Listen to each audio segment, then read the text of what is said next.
Quite sticky, isn't it? Unexpected. Yeah. Still licking your lips there. Yeah, a little bit.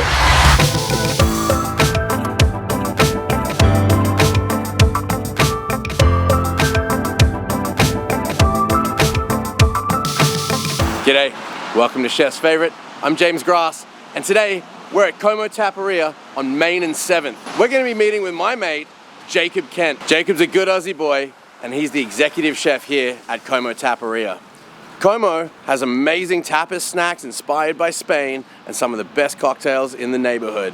Come with me while we go meet Chef Jakob.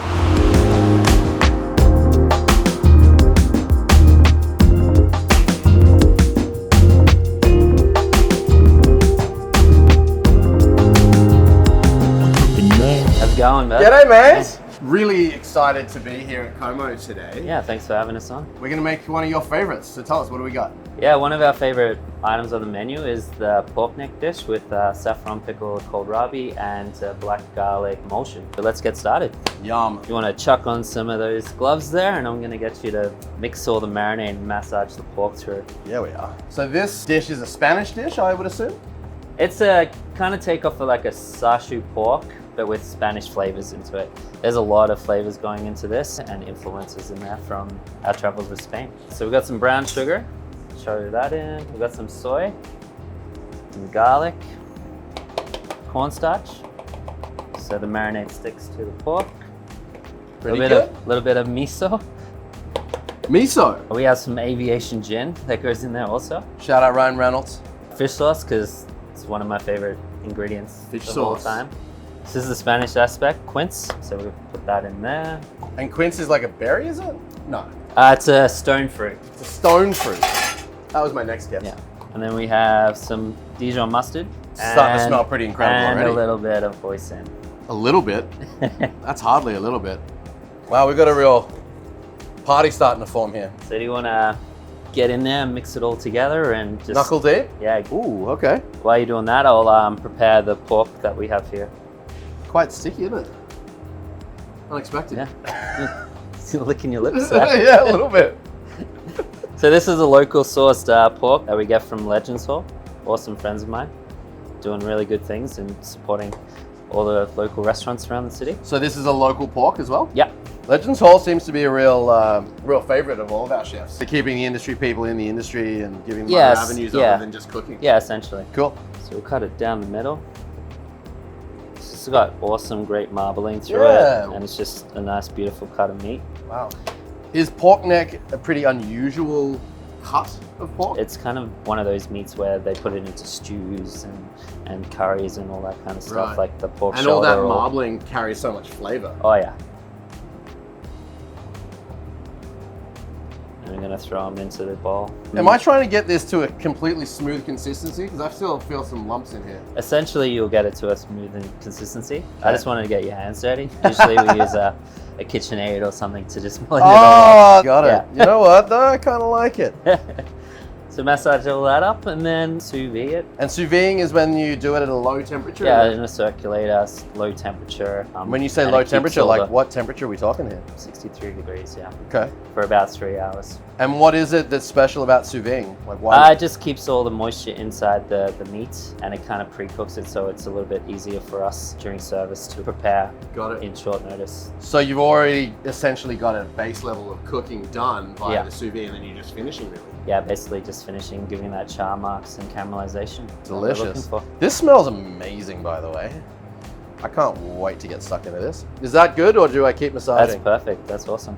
And then we'll let that marinate overnight, and then we'll sous vide it tomorrow.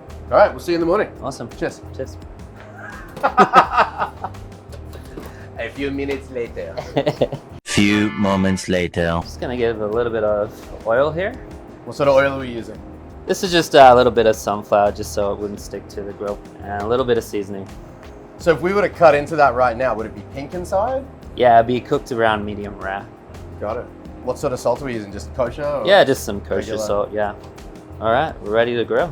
We'll find our hot spots. So this is a yakitori grill? This essentially just a charcoal grill. Yakitori grills are very similar. They won't have this grid or grate to say. Okay. They would have metal bars that go across and it'll be open. So you're an Aussie boy. Yeah. The Australian culinary scene's pretty diverse, isn't it? I think Yeah, it's sneaky really. underrated. Oh yeah, definitely. Yeah. Definitely. We get the best of everything around the world. It's hard to explain how much variety and different things that we have in Australia. Yeah. Long story short, Australia's got it going on. Yeah. What do we got here? This is a quince honey glaze that we're going to glaze the pork in, just to give it some caramelization and this kind of like chartreuse shine to it. Chartreuse shine. The chartreuse pork shine. Have a couple shoeys and try and say that, eh? So you did your time in Melbourne and then Vancouver. How did we get here? I did a couple of places before that. I was in Thailand for a while, and I was in London for a while, and then I was in Japan for 2 years. That was one of my greatest life experiences there. Just their work ethic, their culture, the love of detail to everything they do was just like mind-boggling and so beautiful. Cool. You got to come and see this thing flaming over here. Look at this guy. So we're gonna flip it over. And that's that smell nice and caramelizing. Wow. You distracted me, Andrew. Sorry, I got excited. We're talking about Japan. So what year did you move to Vancouver then? 2018. After being at, in Thailand and you're in Japan, and then you land in Vancouver and now you're the executive chef at a Spanish restaurant. Yeah, I just took it in my stride and just roll with the flow and just submerge myself in Spanish food. Was there one thing that made you fall in love with Spanish food? Just the simplicity of just getting good local ingredients. They don't do really too much to like mask the flavors of food. They just get really good quality products and just like kind of grill it off and showcase those ingredients. Let the food speak for itself. Yeah. Wow. Yeah. Yum. So tell us more about Como. Like, what can we expect? I know it's one of my favorite places in the city, and there's not a ton of tapas bars in Vancouver. What can somebody expect if we come out for dinner? Good music, loud music going on, just having good vibes, good cocktails, gin teas, good little tapas food snacks. It's a good little gateway before you go out for dinner, even to somewhere and sit down and have a nice dinner with your partner, or a nice little quick bite before you meet your friends. On to you next. Well, one of my favorite things about coming in for a sneaky treat and a drink here at Como is standing at the bar, which is a very Spanish thing, right? That's what the tapas style is. There's a lot of bars in Spain where there is no seats anywhere, and you just stand at the counter and they pour you beers and feed you tapas until you fall over, basically. I can get on board which with is pretty good, awesome and great at the same time. No doubt. Yeah. Do you have a favorite Spanish drink? Essentially just like a really good sherry or a manzanilla or a nice, really good vermouth. Yeah, it's pretty tasty. Wow.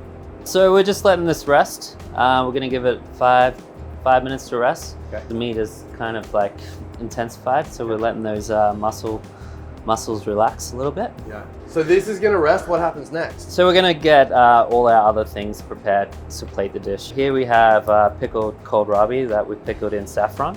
What is kohlrabi exactly? It's a part of the cabbage family. Okay. It's been marinated in what was it? Saffron and rice wine.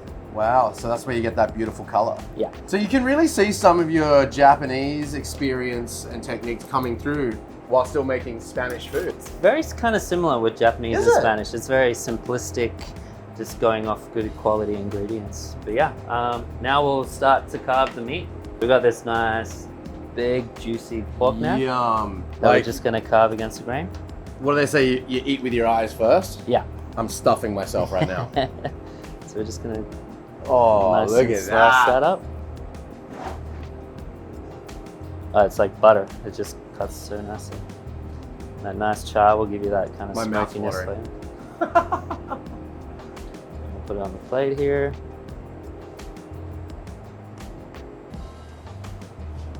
All right, chef, you got the kohlrabi. I'll go get some cold beers. I'll meet you in the tapas bar. Awesome, can't wait for you to try this. Yeah.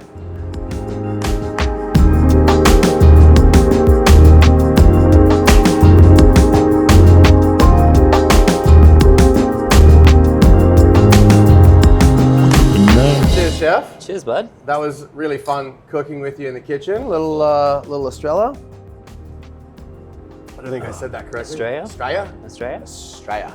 And then Mr. Sean Layton suggested that we try this Bit of sherry. What do we got here? Yeah, so we have a little Oloroso here, which is a fermented dry sherry. So like amber color. It pairs really good with grilled and smoked meats. Well, we've got a nice piece of grilled meat here. The pork neck. That's what it's called on the menu, but it's like the top half of the shoulder. Well, they can smell that charcoal, that glaze comes off it right away. What's this big dollop here? That is the black garlic squid ink emulsion. All right. Yeah, let's go. Shall let's we? Take it in. Yes. Hope you enjoy it. Thank There you. go.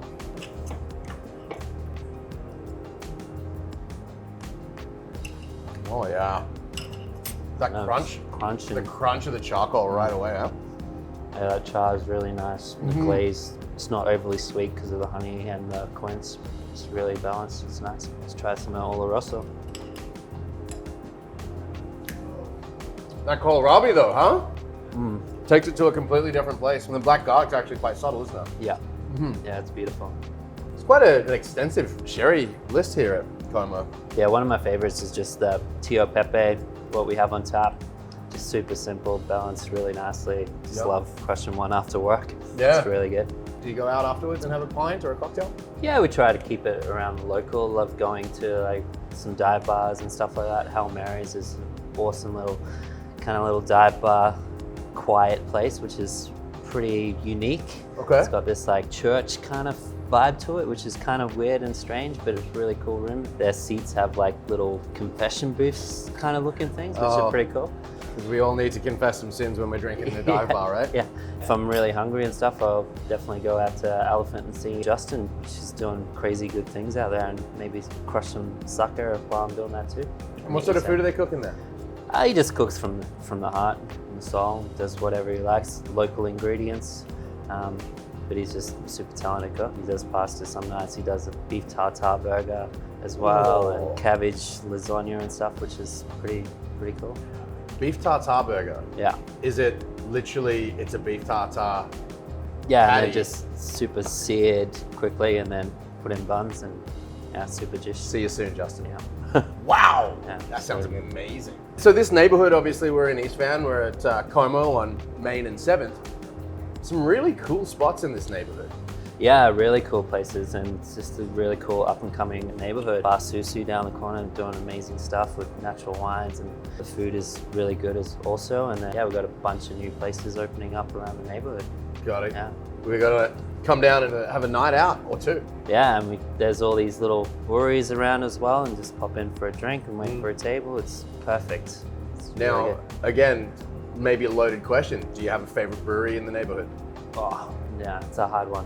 Brass Neck and Main Street. I'm really excited about this new place called Shakedown. They've been open for a couple of years now, and they're doing amazing stuff down there. Right on. They had us in one day to do smoked pastrami sandwiches, what went really well. Very cool. That Yeah. sounds great. And what is the name of your barbecue pop-up? It's called Rebel Barbecue. Yeah, Got it. yeah, pop-ups around the city. Sweet. One or two every month. Yeah, So you're a pretty busy guy, huh? yeah, too busy. Yeah, that's a lot going on. Yeah. What do you like to do when you're not working? Just chill out, listen to music. Like last weekend, I went to the Vancouver Orchestra. Oh, okay. Oh, it was amazing. It was unreal. I've never been to an orchestra before in my life, and yeah, I was like so hypnotized, and I actually fell asleep because I was so relaxed. It was a really cool experience. Yeah. You mentioned that you spent some time in Japan, Yeah. and I think Vancouver has a pretty fantastic Japanese food scene. Do you have any favorite Japanese restaurant?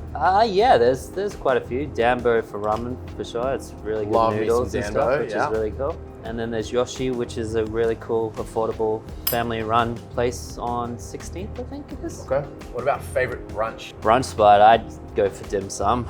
The Chinese food around here is amazing, especially Long Noodle House. Where is Long Noodle House? That's up on like Main and 40th area. Okay. It's in there forever. It's like one of the hidden gems in the city. It's so good.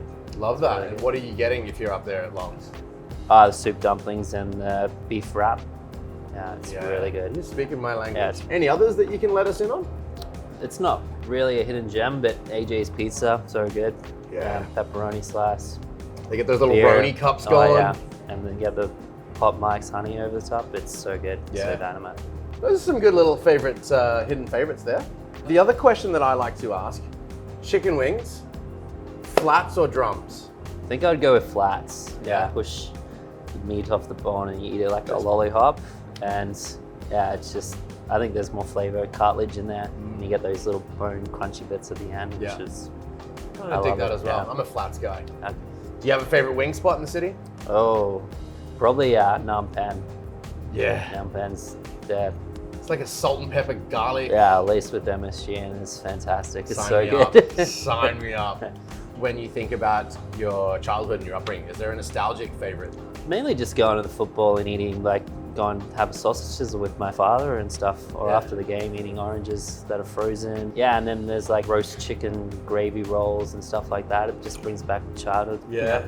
Well, now we were playing around earlier. We did a little ode to an Australian sausage sizzle, and you used pork sausage. Yeah. And then you had a crazy emulsion on the base. What was that?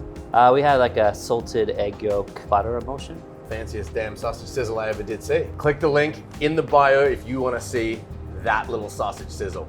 It's a cracker. This is a tough question, one of my favorite things to ask a chef. You have to have one cuisine for the rest of your life. What are you having? Oh, it's a tough one. Probably go with Japanese. Yeah. You have so much variety, charcoal, the barbecue, you got ramen, you got the noodles, you got the sushi, you got the fresh seafood. Ticks a lot of boxes, doesn't it? Yeah. Now, my favorite question, what is your final meal on Earth before we shoot you into space to open the first restaurant in Mars? You're never coming back. Your last meal. Never come back. Never coming back. Yeah, probably just a big old hunk of meat on the plate, like a T-bone or I know something cooked really nicely, charred, just like horseradish on the side, just nice and juicy piece of beef. Yeah. Would that be Aussie beef or Canadian beef? Oh, no, it's yeah. I'd have to go with Aussie beef. Yeah, my guy. Some sure Wagyu, yeah, for sure. Bit of black Angus or Yeah. Aussie Wagyu. Yeah. Well, there you have it, folks. Como Taparia.